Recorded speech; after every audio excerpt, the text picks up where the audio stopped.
2024 has officially arrived, and it is going to be a massively important year for a lot of younger players in the NHL trying to establish themselves as true NHLers. But throughout the entirety of 2024, who do I see distancing themselves from the pack and breaking out in a big way? Well, make sure you watch till the end as we go through all of these big players and see what's next with their careers. And hit that subscribe button if you're new for more hockey content just like this all throughout the season. Now, as I've tried to do with some of my recent breakout videos, I've tried to limit it to players that already have had some experience in the NHL. For today, I'm limiting it to players that have played at least 25 games, so you're not going to see a player like Eklund celebrating on this list already.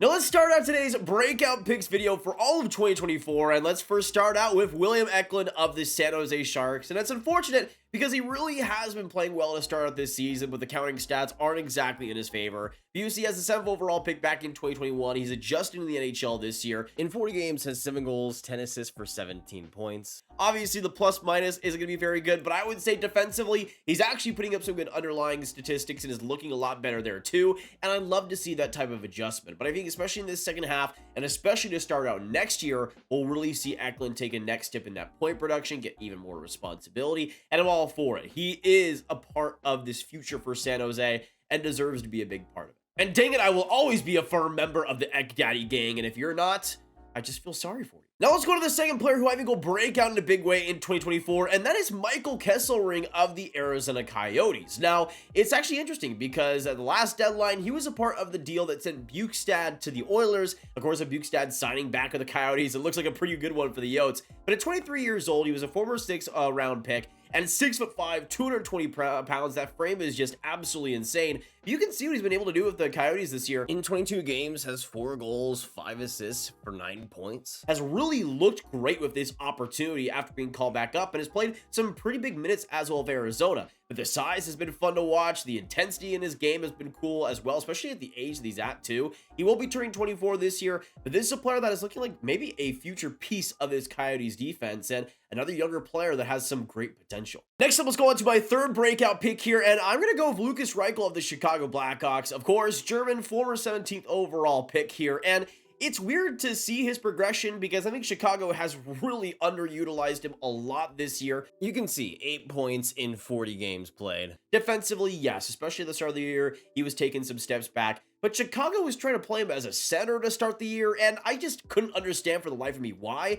and for how long too. Not just did not work, it was not working for a prolonged amount of time, and I just don't understand what the thought process was with that. Now that he's a little bit more balanced on the wing and he's back to that position, you're starting to see him play a lot better. But I think this 2024 will be big for him, and he'll start to prove some of those doubters wrong. Now, that wasn't it for my Blackhawks picks. Next up here, we're going to go to a defenseman on the Blackhawks, and next up I have Alex Vlasic, who is really starting to make an impression with Chicago this year, and has been one of the more underrated younger players in the league this year, in my opinion. At 22 years old, a former 2nd round pick by Chicago, he's really starting to pan out well this year. In 35 games, has a goal, 9 assists for 10 points. Defensively, though, that is still the bread and butter of Vlasic's game, the versatility, the way he's able to break up plays, make smart decisions in his own zone. He's been one of the better defensive players, if not the best defensive player in all of Chicago. Not a high bar, I know, but still he's been good, and the way he's been able to play the puck, being a little bit more sturdy as well off the breakout, he's improved a lot of ways offensively,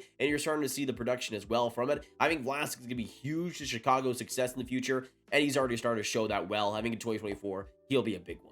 Now, continuing the trend with Big Time D, I would be remiss if I did not mention Thomas Harley in this video, who has just been an absolute legend over the past year and a half for the Stars, has continued to cement himself in the NHL level. You see what he was able to do in the playoffs last year, where he played 19 games, got 9 points, looked great out of nowhere. And then this year in 36 games, he has 9 goals and 10 assists for 19 points. That goal scoring isn't likely to continue, but I sure hope it would. Still, though, Harley has really been getting steadily better defensively, and that puck moving that we've always seen with Harley is starting to cement itself at the NHL level too. But that confidence, man, it's on an all-time high, and I think this next year is going to really be great for him as we see him getting better and better. But Harley has been a welcome addition with still how shaky that Stars defense has been, with how bad Lindell and Hakanpää have been at different times, especially Hakanpää still. Harley has been so valuable. I would be remiss if I didn't mention Thomas Harley. I would be remiss if I didn't mention my boy Marco Rossi, who is already starting to do pretty well here in his rookie season. But you can see 24 points in 39 games. But again,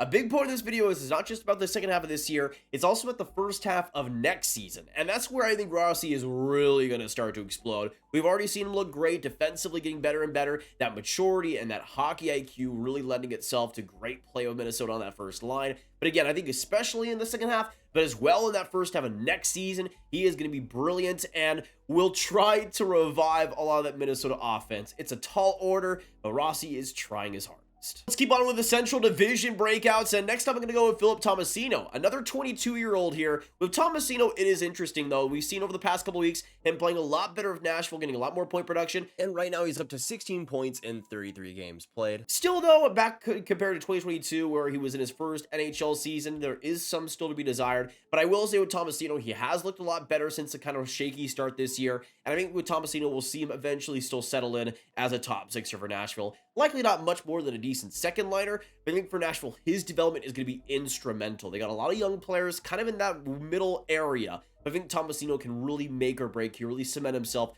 as a part of this Preds future. Next up, let's go on to the first goaltender of the list, and a player that has always had the potential, but I think hopefully will take that next step and with the Carolina Hurricanes finally become their starter. And as Pyotr Kochetkov, who is coming into a really interesting spot with Carolina, and you can see over the past years has been hovering around that 20 games played mark in the NHL. This year, though, with a .903 save percentage. He started off a little bit rocky, but over these past couple of weeks has really looked good. Now let's go on to another Metro potential superstar here in Kent Johnson of the Columbus Blue Jackets. I think this next calendar year is going to be humongous to Johnson's development. You can see at 21 years old, he will turn 22 this October, but as a former 5th overall pick, I still think the sky is the limit for this guy who has all the talent in the world. And that talent was never in question. It was always about how to translate. And so far it's kind of been so-so. But I think after being sent down earlier this year, where he dominated the AHL, we've seen him be a much more productive player recently. 13 points in 26 games, 6 goals, 7 assists. And he just looked a lot more mature, a lot more ready for the NHL, and a lot more ready for that contact, which is one of the biggest things. I think taking that next step physically and getting a lot more ready to that NHL physicality was always a big stepping stone.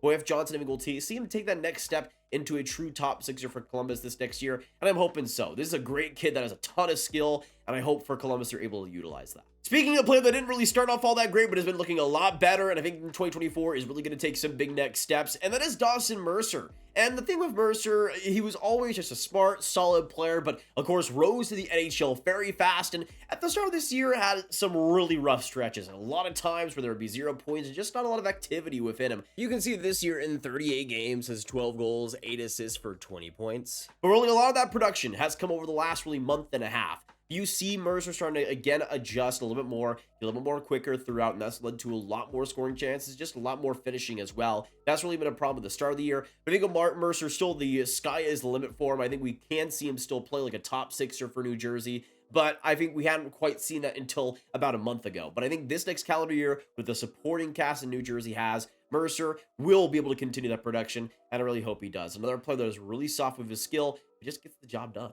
Next up, I got Samuel Ersson, who I'm not sure how much he's going to actually be able to break out, of course, under Carter Hart, but this year, he's been pretty fantastic. And at 24 years old, as a former fifth round pick by Philadelphia, Here in 17 games, he has a .904 save percentage. their goals against is not too bad, and the goals saved above expected ain't too bad. I think it's about a +4 right now, and it's quite interesting, especially compared to the start of the year. Here are Ersson's game logs so far this year, and you can see a few really rough performances to start the season, but since that third game of the year, he's actually been pretty amazing. In 14 games, has a 9-3-2 record, a .926 save percentage. He's been one of the better goaltenders since those first few horrible, awful, no good starts. And he's really starting to find his game, especially with Hart having some of those sickness issues and Ersson coming in. He's actually gotten the job done at an incredible rate and is looking like one of the better younger goaltenders coming up here. Now going on to one of the most underrated players probably in the entire NHL right here. And there's been a few of those guys on this list. Michael Kesselring definitely comes to mind. But to me, one of the most underrated has to be Alexei Protas of the Washington Capitals, who has been a big part of the Capitals' success and one of the better defensive players, especially centermen out there this year. Big size at 6'6", 225 pounds. You can see about to turn 23, you're starting to see him really adjust to the NHL level. This year offensively too, not being too bad, putting up some career highs already. 18 points, 15 assists in 37 games. Him and McMichael have really been dealing together. I think it's been Protas, McMichael, and Mantha on that line. But really, Protas has been a driver defensively, a great versatile guy on the rush too, and you love to see it. This is a really unique player that the Capitals have really been able to utilize well. Now, this might be one of my boldest picks in this video, and I, had some younger players on this list for sure. Next up, I'm going to go with Alex Lyon of the Detroit Red Wings. And here's the thing. I've always liked Lyon, especially last year, what we saw with Florida, how absolutely wild it was that mini stretch in the regular season. Wasn't really able to capture that in the playoffs, but still, he was unbelievable in the regular season. It was great. This year, Detroit, he's back at that level, right back up in the NHL. And you can see in 12 games, a .920 save percentage. He has been fantastic in a lot of ways for Detroit, just keeping a lot of these games close. And I think it's been a really valuable thing for Detroit, as they've had just a lot of goalie mix-ups, just a lot of inconsistency. Lyon has been able to step in and has been really good in his role. And yes, I know he's 31 years old, but that's why this story is so fun. I think he's going to be great for Detroit the rest of the year, and hopefully he can get some stability afterwards too. Now going on to the last player we're going to mention today, and last but not least, let's go on to Montreal Canadiens' first overall pick in Juraj Slafkovsky. Already, December was big for Slafkovsky, and I'm really glad to see that that bigger opportunity on that first line is what was needed for Slafkovsky the most. I'm still of the opinion that I would have liked to see him get a little AHL seasoning at the start of the year, but still, it's great to see him turn that page and look great with Suzuki and Caulfield, and that's exactly what he's done. At 19 years old, you can't really want much more than that, what he's been able to bring, especially considering just how poor it was before this, but December was great for him, using that physicality more, and just having a lot more confidence in his game, and I think 2024 is going to be huge for him. If he's stuck alongside Caulfield and Suzuki still, I think that is exactly what he's needed for a long time. Obviously, the season stats aren't going to look amazing, 14 points in 39 games. But it's about the progression with Slafkovsky in the end. There's still a lot of time to turn that page, and right now he is. But I think alongside that line of Suzuki and Caulfield, he's been able to play that role perfectly in a more physical position, and he's been great. And I think this 2024 will see a lot more point production to back it up as well. Still not going to be amazing or anything, but still is going to be the right player that Montreal needs right now on that line, and I think Slafkovsky is going to be developing well. Which, hey, with some of the questions we were having to bring up at the start of the season, I will take that. But those are some of my breakout picks for the entire calendar year of 2024. Let me know what you guys think down below. What do you guys agree? What do you guys disagree with? And who do you see breaking out in a big way, establishing themselves in the NHL in 2024? I know there were some niche picks on this list, but I hope you guys did enjoy it. Of course, I always love picking out my random Arizona Coyotes defensemen. You guys know I love this thing. But hit that like button, hit that subscribe button, hit that notification bell if you haven't already. Share the video with all the hockey fans you guys know online. And click on this card as well for all my hockey rankings content right in one playlist. My name is Nathan, and thank you so much for watching. I will see you in the next one. Goodbye.